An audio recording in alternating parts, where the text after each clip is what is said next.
Hi viewers, welcome to VV Kings Activity சமையல். இன்னைக்கு நம்மளோட சேனல்ல டீ கடைகள்ல நம்ம சாப்பிடக்கூடிய கஜடா வந்து வீட்லயே எப்படி சுலபமா பண்றது அப்படிங்கறத தான் பார்க்க போறோம். வீடியோக்குள்ள போறதுக்கு முன்னால நம்மளோட சேனல் நீங்க என்ன சப்ஸ்கிரைப் பண்ணாம இருந்தீங்கன்னா சப்ஸ்கிரைப் பண்ணிருங்க. வாங்க வீடியோக்குள்ள போகலாம். ஒரு பவுல் அளவுக்கு மைதா எடுத்துர்க்கேன். பாத்திரத்துல தட்டிடலாம். 2 டீஸ்பூன் அளவுக்கு ரவை, 2 டீஸ்பூன் அளவு அரிசி மாவு, 1/4 டீஸ்பூன் அளவுக்கு சோடா உப்பு சேர்த்திருக்கேன். நமக்கு கொஞ்சம் சாஃப்ட்டா வரணும் அப்படிங்கிறதுக்காண்டி நான் சோடா உப்பு சேர்த்திருக்கேன். நீங்க வேணாம் அப்படின்னா நீங்க ஸ்கிப் பண்ணிடலாம். 1 கப் அளவுக்கு நம்ம மைதா எடுத்திருந்தோம்ல, அதே கப்ல 1/2 கப் அளவுக்கு ஜீனி எடுத்துக்கலாம். மிக்ஸி ஜார்ல தட்டிட்டு ஒரு ஏலக்காய் துண்டு இதோட சேர்த்துக்கலாம். மிக்ஸில 2 சுத்து சுத்தணும் அப்படின்னா இந்த அளவுக்கு நமக்கு பவுடரா வந்துடும். இதோட ஒரு முட்டையை உடைச்சு ஊத்தி மறுபடியுமே 2 சுத்து சுத்தி எடுத்துக்குவோம். இந்த அளவுக்கு லிக்விடா வந்துடும். இதை அப்படி நம்ம எடுத்து வச்சிருக்க மாவுல ஊத்தி நல்லா பிசைஞ்சிடலாம். 2 மினிட்ஸ்லயே இந்த அளவுக்கு வந்து நம்ம பிசைறப்ப நல்லா பவுடர் மாதிரி வந்துடும். இது கூட கொஞ்சமா உப்பு சேர்த்துட்டு கொஞ்சமா பால் சேர்த்துட்டு மறுபடியும் நல்லா பிசைஞ்சு எடுத்துடலாம்.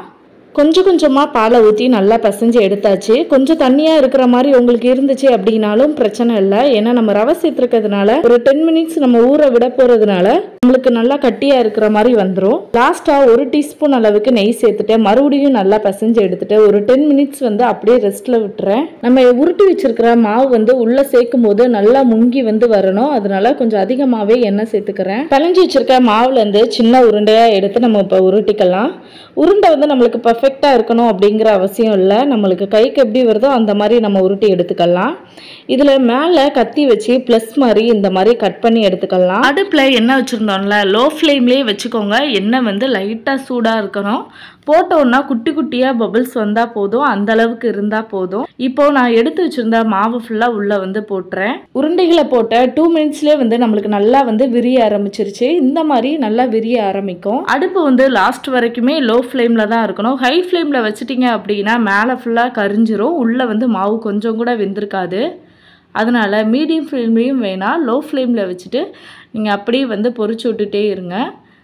கொஞ்சம் மாவு ஒரு சைடு வந்ததுக்கு அப்புறமா லைட்டாக வந்து திருப்பி விட்டுக்கோங்க. இந்த அளவுக்கு மேலே வந்து நல்லா செவந்து வந்திருக்கும். இந்த அளவுக்கு லைட்டாக ப்ரௌனாக வந்ததுக்கு அப்புறமா எடுத்துடலாம். 10 மினிட்ஸ்லேயே நம்மளுக்கு உள்ளேயும் நல்லாவே வெந்திருக்கும். இது அப்படி ஸ்ட்ரெயினரில் வந்து மாற்றிடலாம். உங்களுக்கு மாவில் மேலே வந்து ப்ளஸ் மாதிரி கட் பண்ணாமல் நீங்கள் அப்படியே கைக்கு வந்து வர்ற உருண்டையாக வந்து உருட்டி அப்படி நம்ம எண்ணெய்க்குள்ளே போட்டாலுமே நல்லா வந்து மாவு விரிஞ்சு வந்துடும். ரெண்டையுமே ட்ரை பண்ணி பாருங்கள் எப்படி இருந்துச்சுன்னு சொல்லி நம்மளோட கமெண்ட் பாக்ஸில் வந்து சொல்லுங்கள். அவ்வளோதான், டேஸ்டியான கிறிஸ்பியான டீ கடை கஜடா ரெடி ஆயிடுச்சு. நம்மளோட சேனல்ஸில் வர்ற வீடியோஸ் எல்லாமே உங்களுக்கு பிடிச்சிருந்தது அப்படின்னா லைக் பண்ணுங்கள், ஷேர் பண்ணுங்கள் அண்ட் சப்ஸ்கிரைப் பண்ணுங்கள். தேங்க்யூ.